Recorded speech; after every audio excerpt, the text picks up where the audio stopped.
जनतेचा अधिकार नामत जाणीव हक्काची या न्यूज चॅनलमध्ये आपले स्वागत आहे। डोळ्या देखत दोन्ही मुलं गमावली।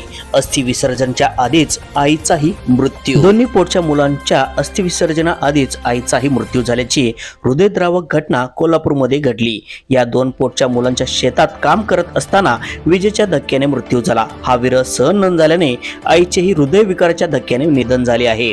कोल्हापूरच्या शावडे तालुक्यातील कोपडे गावातील घटनेने सगळीकडे हळहळ व्यक्त होत आहे। बुधवारी शेतात पिकांना खत टाकण्याचं काम सुरू असताना तुटलेल्या वीज वाहिनीचा स्पर्श होऊन सुहास आणि स्वप्नील पाटील या दोन्ही सख्या भावांचा मृत्यू झाला। एकमेकांना वाचवताना दोघांनाही जीव गमवावा लागला होता। स्वप्नील आणि सुहास यांच्या अस्थि विसर्जनाचा विधी आज होता, पण त्याआधीच त्याच्या आई नंदाताई पाटील यांना हृदयविकाराचा धक्का आला। हातातोंडाशी आलेल्या मुलांच्या आकस्मिक मृत्यूचा जबर धक्का आईला बसला होता। त्यातून त्या सावरल्या नाहीत आणि त्यातच त्यांचाही मृत्यू झाला। एकाच घरातल्या तिघाही मृत्यूमुळे शाहुडे परिसरात हळहळ व्यक्त होत आहे। न्यूज चॅनल नेटवर्क सह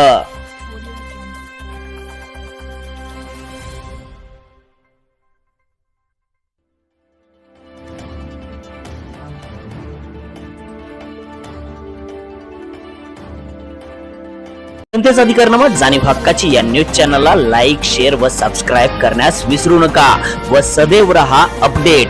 जाहिराती व बातमीसाठी आजच न्यूज चॅनलशी संपर्क साधावा। 80 87 820 897।